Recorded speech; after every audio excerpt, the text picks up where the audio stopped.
So, Zenith has had the base types that it can be built into changed, so that it can now be built in any bow type, as well as spears and pole arms. So if you wanted to make, for example, a Zenith matriarchal spear, or a Zenith A2 Merc spear, you can now make Zenith and pole arms and spears, as well as any bow base, not just Amazon specific bows. So that obviously makes Zenith a lot spicier than it was previously. What if I told you that spirits and vines are no longer targeted and no longer take damage, and that they're now just passive buffs or units?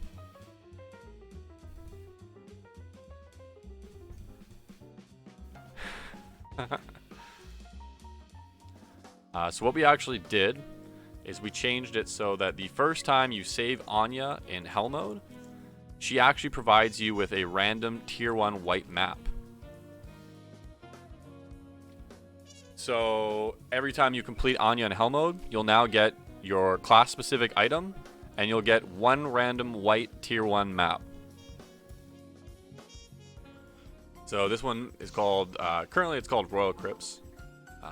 Name may or may not stay the same, but that's at least the name temporarily for now. It's kind of an underground themed map. Oh, we rolled Succubus. Whatever. Turn God mode on.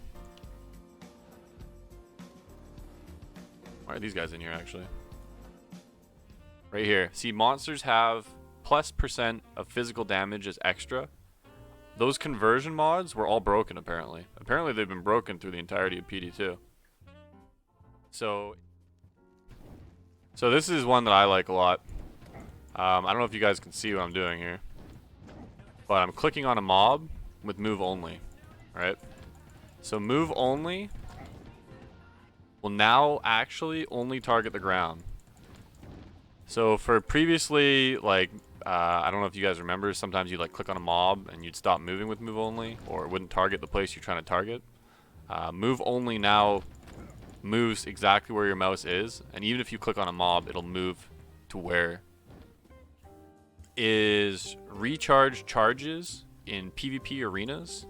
Now recharge at 4 times the rate that they did previously. So as you can see here, something like Enigma, for example, in a PvP arena, can actually be heavily spammed compared to previously. All right, we'll show the rune word again. So the rune word once again, we'll make it in this one. All right. So this is a scepter with 1 concentration, 50% damage to undead. We have hell. We have tier, and that gives it 20 FCR, 2 to 5 PDR, half freeze duration, 25 PLR, 2 MPK, and minus 20% requirements. So once again, this is an FCR type item, right? It allows you to kind of build your own FCR item, right? You can find a +3 to the skill you want, and then you can... Okay, anyways, so previously, +% large charms rolled 1 to 3%. They now roll 2 to 4%. So anyone that was asking for a little bit of large charm buffs, they were previously 1 to 3. They're now 2 to 4. So large charms are going to be a lot better than they were in previous season. This has been changed to a 15% chance to cast lightning on casting. So Infinity now has a 15% chance to cast level 20 lightning on casting for people that wanted to build Infinity staves.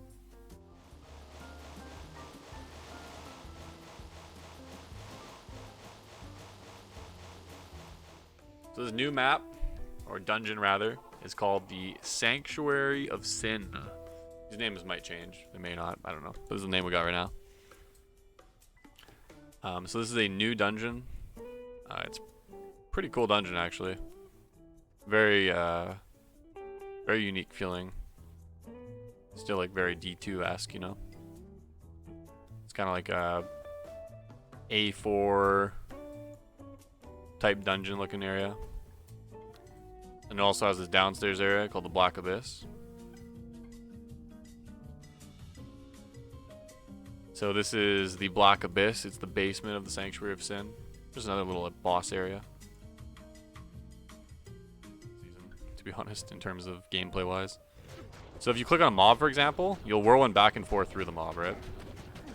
Obviously my weapons are dogs, so I'm doing no damage, but you can get a general idea of how it functions now, right? And then if I want to click somewhere, I literally just click where I want to click, and it just whirlwinds to where I want to click, right?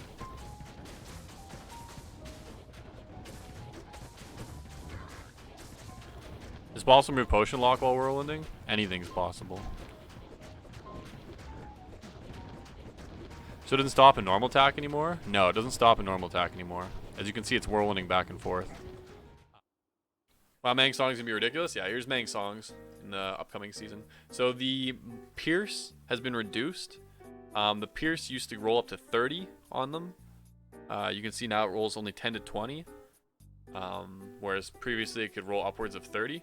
So it has a 10% lower native Pierce, but it now has a % chance to cast lower res. So it can break immunities, but has less. So basically, it's more burst damage on proc, but less consistent damage. Does that make sense? More burst damage with potential to break immunes, less consistent damage.